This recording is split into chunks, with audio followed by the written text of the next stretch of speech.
La vie et les œuvres de sainte Catherine de Gênes. Indication préliminaire. Tout le monde connaît sainte Catherine de Sienne. Peu de personnes connaissent sainte Catherine de Gênes, dont la vie, cachée en Dieu, a eu moins de retentissement et d'éclat extérieur. Cependant, le livre italien qui contient sa biographie et ses œuvres est un des plus précieux monuments de la théologie mystique. Il a fait les délices des âmes les plus avancées, entre autres de saint Louis de Gonzague. Ce livre n'est connu en France que par une très ancienne traduction dont la lecture n'est pas supportable. Tout ce qui a été publié postérieurement est incomplet. Les auteurs qui ont écrit de nos jours des histoires de sainte Catherine paraissent n'avoir pas eu sous les yeux le texte italien et se sont contentés de traduire une partie du latin des bollandistes. Cédant aux instances qui nous ont été faites et à notre propre attrait, nous donnons une traduction nouvelle de l'œuvre originale et nous la faisons précéder de quelques observations. Premièrement, tous les chrétiens sont appelés à la sainteté. Mais dans la sainteté, il y a différentes voies et différents degrés. Grand nombre de saints sont parvenus au ciel sans passer par des voies d'oraisons extraordinaires, sans sortir d'une vie simple et commune. Cependant, il est des âmes d'élite, auxquelles Dieu se communique d'une manière singulière, et qui, correspondant avec fidélité à la grâce, s'élèvent aux hauteurs les plus sublimes. Telle est l'admirable sainte dont nous publions la vie et les écrits. L'histoire des communications intimes du Créateur avec certaines créatures privilégiées est merveilleusement propre à donner aux grandes âmes un élan généreux et à leur inspirer un dévouement sans bornes. Deuxièmement, la vie de notre sainte est une relation un peu confuse et assez mal rédigée par son confesseur. Nous avons tâché d'y mettre plus d'ordre, et nous y avons ajouté quelques détails et quelques faits contemporains qui s'y rapportent. Ils ont été puisés aux sources les plus authentiques. Troisièmement, les dialogues et le traité du purgatoire sont l'ouvrage de la sainte. Nous les avons traduits scrupuleusement, aussi littéralement que le permet le génie des deux langues, et en nous attachant à être parfaitement exacts plutôt qu'élégants. Les dialogues, dans lesquels Catherine rend compte de sa propre vie spirituelle, sont difficiles à comprendre en bien des parties. On y trouve certaines expressions et certains passages obscurs. Peu de personnes les liront et en saisiront l'esprit sublime. Aussi avons-nous hésité à les traduire, mais le désir de livrer les œuvres complètes de la Sainte à ceux qui voudront les étudier nous a décidés. Quant au traité du purgatoire, c'est, au jugement de graves personnages, une des plus étonnantes et des plus admirables productions de la théologie mystique. Mais l'état que décrit la Sainte est-il celui de toutes les âmes que la justice divine retient dans ce lieu d'expiation ? La réponse à cette question exige quelques réflexions préliminaires. L'enseignement dogmatique de l'Église touchant le purgatoire est fort court. Le Saint Concile de Trente s'est contenté de définir qu'il y a un purgatoire et que les âmes qui y souffrent peuvent être soulagées par les suffrages des fidèles. Quelle est la nature des peines qu'on y endure ? L'Église ne le dit pas, mais voici ce que nous savons. La terre est le lieu de l'épreuve. C'est là que se préparent les matériaux qui doivent entrer dans la construction de la Jérusalem céleste.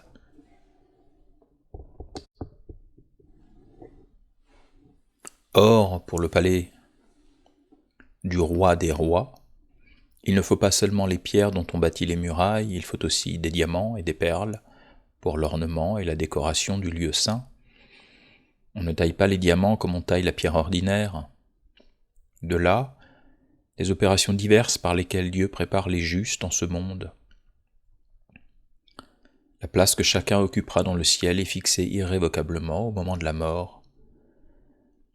Avant que d'occuper cette place, il faut qu'il ait l'éclat qui lui est propre, sans aucune tache, sans aucune souillure. Voici deux justes qui entrent dans le purgatoire, l'un est un chrétien qui a passé sa vie dans les jouissances grossières des sens, mais l'absolution reçue avec les dispositions nécessaires à l'heure de la mort l'a fait rentrer dans les voies de la justice. L'autre a toujours vécu dans l'innocence et la plus intime familiarité avec son Dieu. Seulement, une imperfection légère le prive pour un temps de la vision béatifique. Dira-t-on que le mode d'épuration sera le même pour ces deux âmes, et que leur purgatoire ne différera que par sa durée? Cela ne paraît pas probable.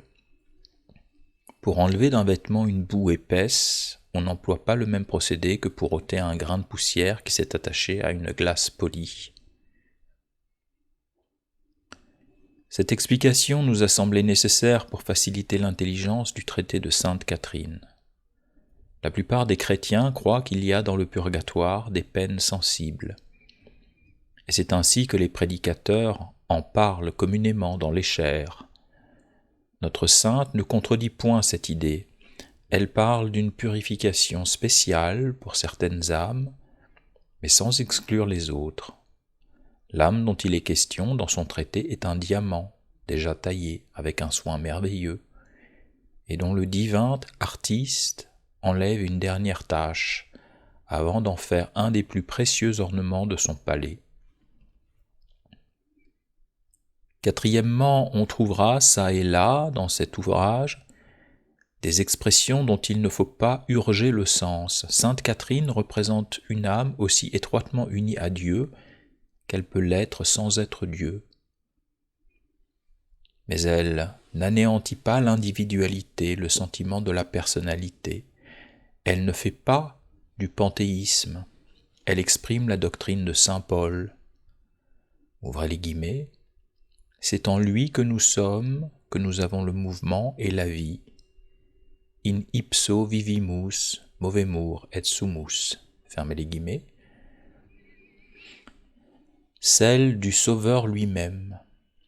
Ut sint consummati in unum. Fermez les guillemets.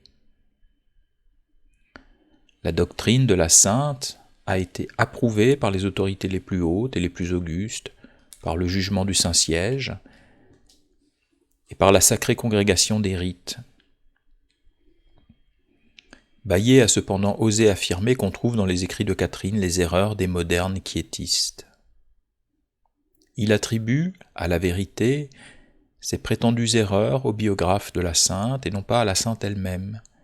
Mais les biographes ont rapporté les propres expressions de Catherine, et ces expressions, telles que les biographes nous les livrent, ont été recommandées comme séraphiques, et comme exposant une doctrine admirable par sa profondeur et par sa pureté parfaite. D'ailleurs, le pape Innocent XI, qui a condamné en 1687 les erreurs de Molinos, a approuvé la doctrine de Sainte Catherine. Cette doctrine peut servir aux quiétistes comme celle de saint Augustin sert aux jansénistes, c'est-à-dire lorsqu'on la force et la détourne de son sens véritable. Le savant Parpera a recueilli les témoignages que les cardinaux et les évêques les plus illustres ont rendus en faveur de la doctrine de la Sainte. Bellarmin, Bérulle, Borromée, Bonnat et des hommes dont les noms font autorité en matière de théologie déclarent que Catherine a servi d'organe au Saint-Esprit, qu'elle a été divinement inspirée pour réfuter à l'avance les erreurs monstrueuses de Luther et de Calvin, et qu'il fallait qu'elle fût entièrement purgée de tout vice et de toute imperfection pour arriver à une vie unitive aussi parfaite, et à un amour si héroïque de Dieu. Saint François de Sales la nomme chérubin, séraphin, phénix et oiseau de paradis. Saint Louis de Gonzague, que nous avons cité déjà, Saint André Avellino, etc., en font un éloge également magnifique. De semblables témoignages, couronnés par l'approbation du Saint-Siège, ne peuvent laisser aucun doute sur la parfaite orthodoxie des écrits de sainte Catherine de Gênes, et font tomber les accusations de Baillet et de ceux qui ont essayé de les renouveler à une époque postérieure.